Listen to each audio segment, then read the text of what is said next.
हर हर महादेव, जय श्री महाकाल। दोस्तों, आज मैं आपको एक साधक का सच्चा अनुभव सुनाने जा रहा हूँ, जो कि पेशे से वकील हैं और उनकी क्या परिस्थिति रही है, क्या उनकी ऐसी कंडीशन रही है जो उनको तंत्र लाइन में आना पड़ा, और आज की तारीख में वह किस लेवल तक इन साधनाओं में पहुँच चुके हैं, वह आपको स्वयं बताएंगे। तो आइए जानते हैं उनका अनुभव। चैनल के सभी सब्सक्राइबर्स को मेरा नमस्कार और साधकों को राम राम। चलिए, मैं आज आपसे एक बात करूंगा एक तंत्र क्षेत्र में, साधना क्षेत्र में आने की मेरी यात्रा कैसे प्रारंभ हुई और कैसे मैं यहाँ तक पहुँचा। दूसरा, मुझे बीच बीच में क्या क्या अनुभव हुए, इस बात पर इस विषय में बात करेंगे।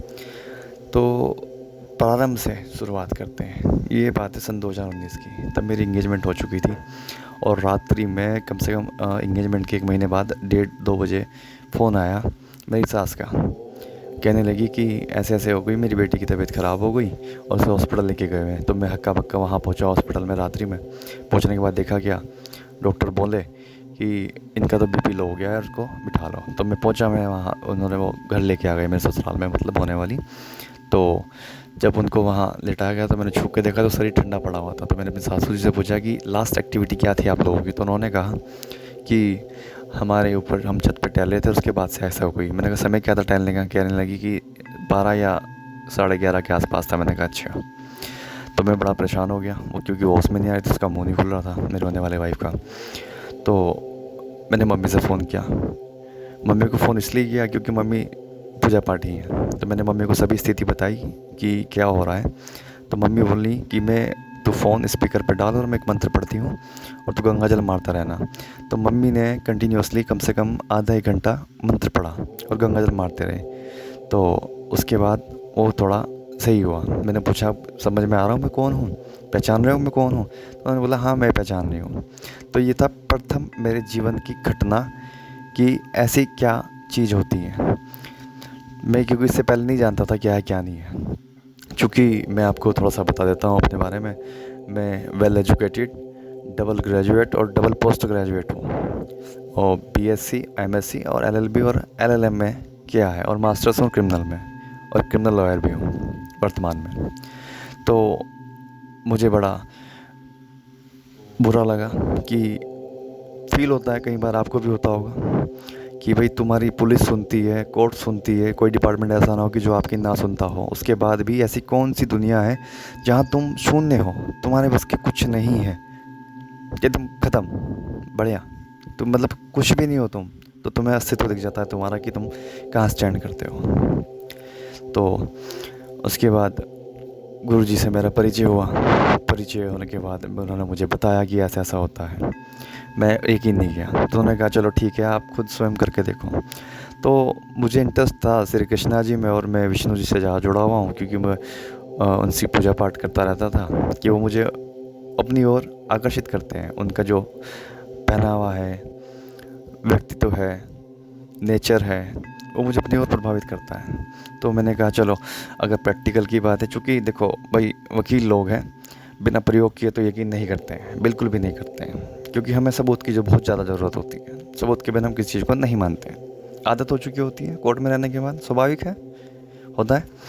तो भैया हम पहुँचे, अपना सामान ले आए हम सामग्री, जैसा गुरुजी ने बताया था हमें। हम उसमें माला लाए, आसन लाए और एक वस्त्र लाए अर्पण करने के लिए। तो भैया हम बैठ गए। तो बैठने के बाद हमने प्रारंभ किया। हमें आनंद लगा, धीरे धीरे आनंद आने लगा साधना में।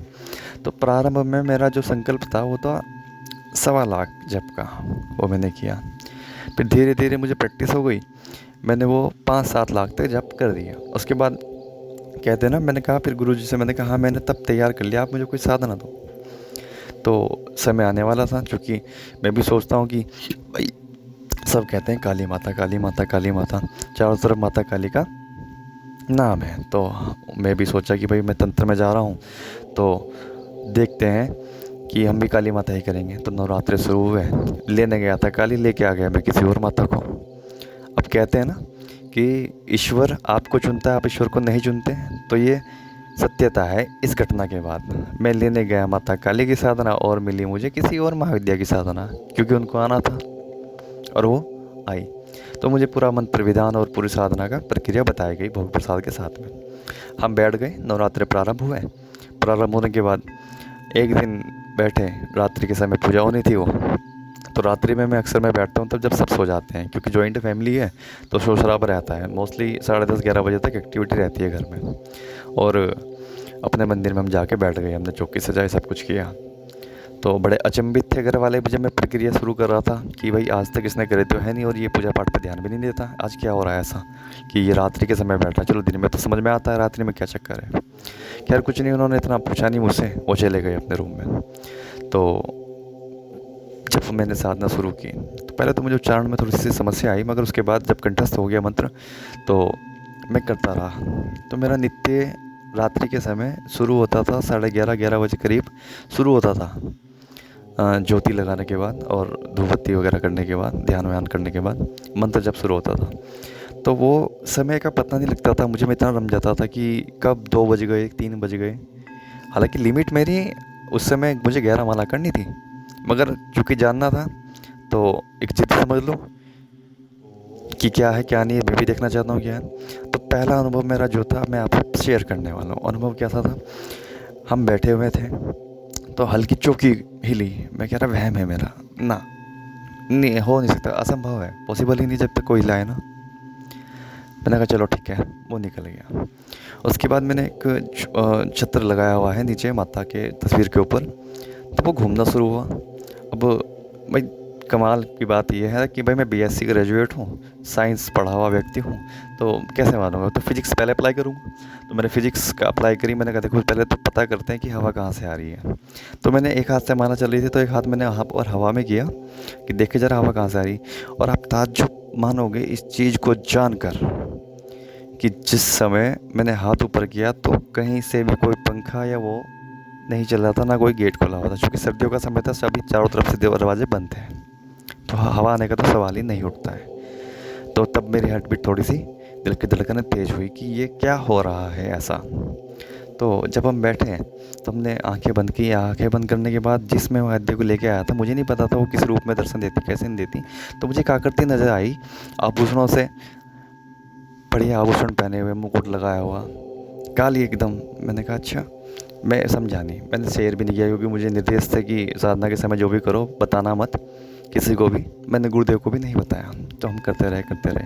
तो वहाँ मेरी पूरा हो गई साधना। 9 दिन की नवरात्रों में मैंने पूरा अर्चन करके कन्या पूजन किया। कन्या पूजन जो किया था वो किया था नव दुर्गाओं का। उस साधना का कोई कन्या पूजन नहीं था, क्योंकि वो वहाँ मार गई थी तंत्रोक्त। तो उसके बाद तो हम प्रथम यहाँ पहुँचते हैं पहली साधना के बाद। 9 दिन हो गया था तो हमें भी आगे चलो भाई अब देखते हैं क्या नहीं है। तो आपको इससे पहले एक जानकारी देना ज़रूरी समझूंगा। हमारे पड़ोस में एक मुस्लिम फैमिली रहती है। जो मुस्लिम महिला है उसके यहाँ किसी मुस्लिम महिला का जो तांत्रिक प्रकार की लगती है, मुझे नहीं पता कि मुस्लिम भाषा में उसको क्या बोलते हैं महिला को, क्योंकि उनको तो जानता हूँ मैं, मौलवी बोलते हैं पुरुषों को। तो पर्टिकुलर मुझे वर्ड नहीं पता है कि महिलाओं को क्या बोलते हैं। तो वो आती थी, तो इससे हमारा झगड़ा रहता है कॉलोनी में अक्सर। इस बात पे रहता है कि जो हमारा फ्रंट है उसका बैक गेट पड़ता है और वहाँ पर गाड़ी खड़ी करते हैं हम। तो उसको आपत्ति थी कि हम यहाँ गाड़ी ना खड़ी करें। तो उसने जब पता लगा उसको मैं क्रिमिनल लॉयर हूँ, उसने देखा मुझे कई बार आते जाते, तो उन्होंने कोई लीगली कार्रवाई तो नहीं की, क्योंकि वहाँ पे उन्हें मुँह की खानी थी। क्योंकि लीगली स्ट्रॉन्ग है हम, और डिपार्टमेंट में भी अच्छी बोलचाल है और अच्छी याराना है दोस्तों से, अधिकारियों से, आला अधिकारियों से। तो उसने कोई दूसरा मार्ग हटा जो इस दुनिया का भी नहीं था। क्योंकि उसने क्या किया, उसने कलेश कराने के लिए, जिसे कहते हैं ना विद्वेषण, मुझे नहीं पता मुस्लिम में क्या बोलते हैं, उन्होंने कराने के लिए वो हमारे घर में कुछ फेंका। हमें नज़र भी आया। मम्मी ने कहा कि किसी ने तंत्र कराया। मैंने कहा तंत्र नहीं होता है मम्मी, छोड़ो, किसी ने गिर गई होगी या कुछ पक्षी आया होगा लेके, ये दाल वाले या कुछ भी जो गिर गया होगा। तो भाई उस दिन के बाद हमारे घर में कलेश शुरू हो गया, जब कभी घर कलेश नहीं होता था। तो चलता रहा। मैंने कहा चलो ठीक हो जाएगा, समझाया मैंने सबको, तो एटलीस्ट वो कम हुआ क्लेश। उसके बाद क्या हुआ, 1 महीना बीता। 1 महीना बीतने के बाद फरवरी के आसपास उस महिला ने एक भयंकर गेम खेला। क्या गेम खेला मैं बताता हूँ आपको। कलेश तो चल ही रहा था धीरे धीरे। पापा जी के अक्सर, क्योंकि उनके ग्रह कमज़ोर रहते हैं, बीमार रहते हैं, वो रहते थे क्योंकि वो अब इस दुनिया में नहीं है। तो अ, क्या हुआ 2021 में वही बैठे हुए थे, उन्होंने क्लेश किया घर में। और टाइमिंग देखना आप, जो विशेषकर चीज़ है वो आप समय नोट करना। उस महिला की जो खिड़की होती है, बैक विंडो बंद हो जाती है 9:30 या 8 बजे, ठीक है। तो उसके बाद वो विंडो बंद नहीं हुई, मैंने एक्टिविटी पे ध्यान दिया। तो पापा जी कहीं लड़कर चले गए थे, तो छोटे भाई को उसी समय सुबह से दर्द होना शुरू हो गया था, पेट में दर्द। तो धीरे धीरे जैसे रात्रि आती गई तो इतना भयंकर दर्द हो गया, असह्य नहीं है।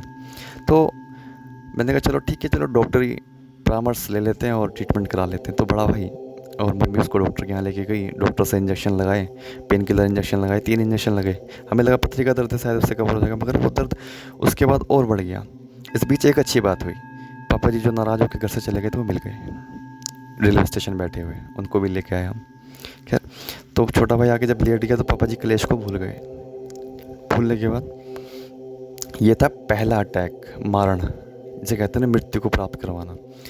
तो मेरा भाई आके लेटा, वो चिल्ला रहा है, उसने चिंगाड़े मारे दर्द से, रोने लगा, आंखों में पानी आ गया उसकी।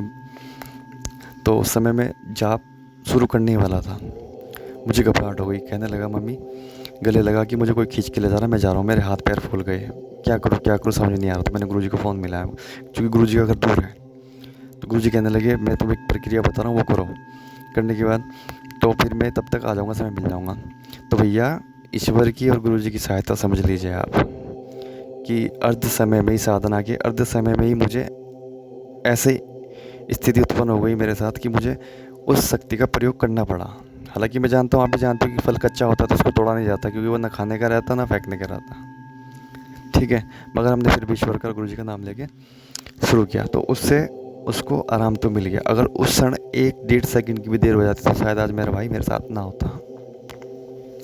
खैर उस समय फिर गुरुजी पहुँचे रात्रि में पहुँचने के बाद उन्होंने ताला करवाया, सब कुछ भोग प्रसाद दे के उसको ठीक करा, उसको जल पिलाया, तब उसकी ज़बान चलने लग गई। और इस बीच क्या हुआ, जब मैंने उसका उतारा किया था गुरु के आने से पहले, मैं बैठा तो मुझे वो हिचकी लगी, हिचकी मतलब उल्टी आने जैसी होती, तो मैं घुटनों पे बैठ गया। कमज़ोरी आ गई उतारा करने के बाद, क्योंकि शायद उस समय उतनी ऊर्जा नहीं थी। तो हल्का सा मैंने हिचकी आई तो मुझे लगा कि शायद थूक आएगा, तो उससे मेरे मुंह से खून का स्प्लिट निकल के आया, थूक निकल गया। मैं घबरा गया, मैंने घर में किसी को बताया था, क्योंकि माहौल ऐसा हो चुका था, वो ऑर्डर जाते हैं। तो जब गुरु जी आए तो उन्होंने शेयर किया बात, उन्होंने कहा कि तुम्हारी ऊर्जा कम थी, इस कारण तुम्हें साथ ऐसा हुआ है। तो भैया आपके लिए ये एक सीख है कि जब तक पक्के ना हो जाओ तब तक ना घुसो, कई बार जान से हाथ धो बैठोगे। क्योंकि मेरे सामने तो स्थिति ऐसी थी मृत्यु और जीवन की, तो ऐसा तो संभव नहीं कि अपने छोटे भाई को जाता देखो, बड़ा भाई हूँ तो कम से कम इतना तो रखता हूँ कि भाई वो ना जाए, अगर जाना हो तो मैं चला जाऊँ। तो इस हिम्मत करते हुए मैंने ये प्रक्रिया की थी। तो पहला अनुभव ये था। उसके बाद मैंने कहा चलो ठीक है। तो फिर गुरुजी पहुँचे, उन्होंने कहा चलो मुझे एक बार छत दिखाओ। तो रात के समय गुरुजी 2 बजे करीब छत देखने गए। हालांकि हमारी छत पर नित्य साफ़ सफाई होती है। पहुँचे ऊपर तो वो फर्स्ट टाइम मैंने भी एहसास किया कि भाई ऐसा कैसे संभव है। हमने देखा वहाँ पर, हम जब पहुँचे छत पे शाम के टाइम, रात्रि में मतलब 2 बजे करीब, वहाँ पे गंदी मांस सड़ने की बदबू आ रही थी। तो गुरुजी बोले कि मारण किया हुआ है और साथ में एक महाविद्या है और उसके नीचे 2 मुस्लिम शक्ति होती हैं, शायद आप जानते होंगे, जो इस क्षेत्र में है, खबीज़, ठीक है। तो मैं घबरा गया, मैं गुरुजी कुछ करो उसको। तो कहने लगे चिंता ना करो, उसको मैं कर दूंगा, यहाँ से बांधने गए, छत के ऊपर से फेंक के ट्रांसफ़र करती है। मैंने कहा चलो ठीक है। अब समय निकला, मेरी शादी को भी 2 साल हो गए, तो उसे आया कि सब मतलब खुश खुश नज़र आ रहा था माहौल। गुरुजी के बाद उतारा करने के बाद बड़ा खुश माहौल नज़र आ रहा था, परिवार में अच्छा माहौल बना हुआ था, मानो स्वर्ग यही है। तो उसको लगा कि मेरी शायद पत्नी गर्भवती है। देखो इंसान कितना गिर जाता है, इंसानियत भूल जाता है, क्या होती है मानवता।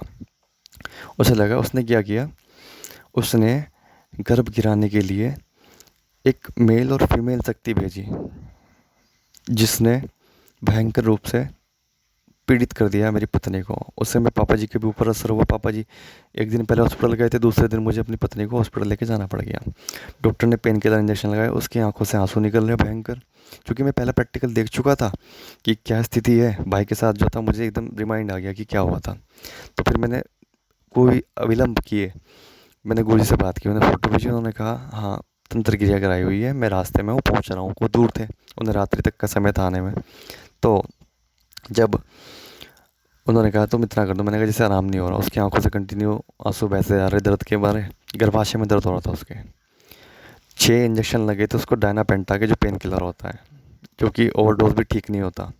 उसके बाद भी पेन कम नहीं हुआ। मैं समझ चुका था। मैंने मैंने छुट्टी कराई, पापा जी की भी और वाइफ की भी। घर पहुँचे तो गुरुदेव ने वो कराया। उसके बाद मेरे मन में और आत्मविश्वास पक्का हुआ कि मैं कब तक मैं बुलाता रहूँगा गुरु को, कि गुरु तो घूमते रहते हैं, उधर समय नहीं होता उनके पास, दूसरे काम करते रहते हैं, बाहर रहते हैं कई बार क्षेत्र से। तो मेरा और प्रकट हो गया कि मुझे अब करना है, कुछ हासिल करना है। तो आप देखोगे इस वीडियो के अंत में झलक कि क्या हमने गुरु जी के निर्देश पे हासिल किया। उसके बाद उन्होंने उतारा कर दिया। और हालांकि मुझे क्रोध आया, मनुष्य हूँ, बदला लेने की तो सोचूंगा, मगर गुरुजी ने मुझे निर्देश दिया कि नहीं, बदला की भावना नहीं रखनी चाहिए। ईश्वर है, तुम ईश्वर को पूछते हो तो ईश्वर उसके साथ न्याय जरूर करेगा जो उसने किया है। तो भैया हमने तो अपनी चौबंदी कर ली, ठीक है। उसके बाद मैं साधनाओं में ऐसा रहा, कैपेसिटी मेरी आज के समय में, मेरी कैपेसिटी जो हो गई, एक बैठक में 12-12 घंटे बैठने की कैपेसिटी है, इसे कहते हैं। क्योंकि मेरा मानना है कि अभ्यास से ही आप पारंगत होते हो किसी भी क्रिया में। अभ्यास ज़रूरी है, चाहे वो आपका युद्ध हो और कुश्ती हो, शस्त्र परीक्षण हो, या फिर रनिंग हो। अभ्यास जरूर ज़रूरी है, साधना लाने में भी अभ्यास ज़रूरी है। अगर आपको ये लगता है ना कि आप 41 दिन बैठने के बाद बड़े ब्रह्मा बन जाओगे और भावना आ जाए आपके अंदर, हम ब्रह्मास्मि, तो आप मुँह की खाओगे। सीधी सीधी बात है मेरी, घुमा फिरा के कुछ नहीं बोलूँगा। उसके बाद गुरु जी से हम निर्देश लेते रहे, अलग अलग हमने शक्तियाँ करी। एक अनुभव ऐसा था कि एक मैं वीर की साधना कर रहा था, तो रात्रि का समय था, 1:30 बजे करीब मैंने धूप बत्ती लगाई, छोटी धूप बत्ती लगाई। उससे अचानक इतना भयंकर धुआं आना शुरू हो गया। मैं सोच रहा हूँ यार ये क्या केमिकल वाली कोई धूप बत्ती दे दी क्या जो इतना धुआं निकल रहा है। धूप बत्ती लगाई मैंने, मोगरे की और खुशबू आ रही मुझे चंदन की। हाउ दिस पॉसिबल, या तो मेरे नाक के सेंसर का अनबैलेंस हो गया मामला। मगर नहीं यार, अभी तो सब थोड़ी देर पहले मैंने सब्जी खाई थी, सुगंध तो सब्जी वाली ही थी मेरी, तो फिर कैसे अनबैलेंस हो सकता है। नहीं, फिर मैंने कहा चलो ठीक है, देखते हैं जो हो, अब प्रभु जाने क्या है क्या नहीं है। तो वो धुएं में उस वीर की थाई बनी प्रारंभ में। जब मैंने थाई देखी तो भैया, जो आप जिसे कहते हैं ना कि एक हेल्दी इंसान की दोनों थाई मिला लो, उसकी एक थाई थी। तो इतने में हमारे भैया को लघु संख्या लग गई। किसी को रात्रि में सोते हुए वो लघु संख्या के लिए गए, और भैया वो लघु संख्या के लिए गए, और हमारी शक्ति पता नहीं कौन सी संख्या के लिए कहाँ चली गई, फिर दर्शन नहीं हुए। खैर चलो कोई नहीं, ये भी खैर उनकी कृपा पूरी मिली। वो आप देख लोगे वीडियो के अंत में और प्रारंभ में, जो गुरु जी के निर्देशन से हम वहाँ तक पहुँचे। तो और आज का जो समय है, जो मैं महाविद्या लेके आया था, लेने गया था काली, और आ गई कोई और। कहते हैं ना ईश्वर आपको चुनता है। तो भैया आज वो समय है कि कभी कभी तो हम उनकी तस्वीर देख के बैठते थे, और आज जब हम बैठते हैं तो क्या होता है, कई बार मेरा टाइम निश्चित नहीं रहता क्योंकि बिज़ी है और दूसरा ऑफिस वर्क भी होता है, तो ऊपर नीचे हो जाता है गृहस्थी में। तो हम एक दिन बैठे, तो भैया जब हम बैठते थे तो हमारा झूमर घूमता था माथा के ऊपर जो लगा हुआ है छत्र, तो वो घुमा नहीं, 2-3 माला होगी उसके बाद घूमा। तो हमने कहा माता से कि माता आज कहाँ घूम आए हो आप, मैं इतनी देर से बैठा हुआ हूँ और आपने कोई उत्तर ही नहीं दिया, आप कहाँ घूम रही हो। तो उधर से मंद मुस्कुराहट आई और बोली कि तू भी तो ऊपर नीचे समय में बैठता है, मैंने कुछ बोला आज तक। तो इस तरीके से शक्ति आपको जवाब देती है, ऐसे नहीं कि सामने से बोलेगी, आपके अंदर जब भाव प्रकट होगा तो उधर तो आपका शरीर ग्रहण करेगा। और जैसे आपने अपरिचित मूवी देखी है ना, एक तरफ अम्बी बोलता है, दूसरी तरफ अपरिचित, तो वो तो पर्सनालिटी डिसऑर्डर हो गया। मगर यहाँ ऐसा नहीं होता कि आपके शरीर पे सवार हो, आपके मन के अंदर से भाव आएगा, आप बिना वजह के मुस्कुराओगे, तो वो उस शक्ति का होता है कि भाई वो शक्ति मुस्कुरा रही है। तो भैया चलिए आगे चलते हैं। उसमें तो उसके बाद समय समय व्यतीत हो गया। उसके बाद आज ऐसा होता है कि जब मैं ध्यान में बैठता हूँ और जब कहता हूँ माता कहाँ है, तो दर्शन करने की इच्छा है मेरी, तो वो मुझे प्रत्यक्ष रूप में बैठी हुई दिखाई देती है। मैं कह रहा हूँ कि मेरे पास शब्द नहीं है उनकी छवि का वर्णन करने का, क्या है क्या नहीं है। और उसके बाद अब आज ऐसा समय है कि कोई कार्य असंभव नहीं है जो हम ना कर सकें, मगर हम एक तो लोभ में नहीं करते हैं। मैं तो सीधा सीधा दो व्यक्तियों का आदर करता हूँ। पहले गुरुदेव, अगर ये कहते हैं तो कार्य हो जाएगा। द्वितीय जो है वो ये है कि अगर कोई पीड़ित है कि हाँ मुझे लगता है और तुम्हारी ईश्वरीय शक्ति है, तुम पूजा पाठ करते हो और ईश्वर तुम्हारे साथ है, तो तुम्हारा कार्य भी हो जाएगा। तब होगा जब ईश्वर तुम्हारे साथ होगा। हमें पता लग जाता है साधक को कि ईश्वर की क्या आज्ञा है, समझ जाते हैं। तो भैया एक तो कार्य कराने से झूठ मत बोलना कराने से पहले, और दूसरा कि साधना करना कोई खेल नहीं है। इससे कई बार अपनी जान से भी हाथ धो बैठते हो। तो दूसरे अनुभव के लिए आप सब्सक्राइब करें चैनल को, शेयर करें। दूसरे अनुभव में हम आपको कुछ रोचक बताएंगे कि किस प्रकार हमने उसके साधना प्राप्त करने के बाद, सिद्धि प्राप्त करने के बाद, कृपा प्राप्त करने के बाद किस प्रकार हमने किस किस प्रकार के कार्य किए हैं और उनका रिज़ल्ट क्या रहा है और क्या वर्तमान में उन व्यक्तियों की स्थिति है। चलिए, साधकों को राम राम। तो दोस्तों, ये था इनका अपना निजी अनुभव। आपको इनका अनुभव कैसा लगा, आप कमेंट के माध्यम से हमें ज़रूर बताएं। अगर आप चैनल पर नए हैं तो चैनल को सब्सक्राइब करें और हमारा यह वीडियो ज़्यादा से ज़्यादा शेयर करें, ताकि जो नए साधक हैं वह समझ पाएँ कि साधना किस प्रकार से होती है। हर हर महादेव, जय श्री महाकाल।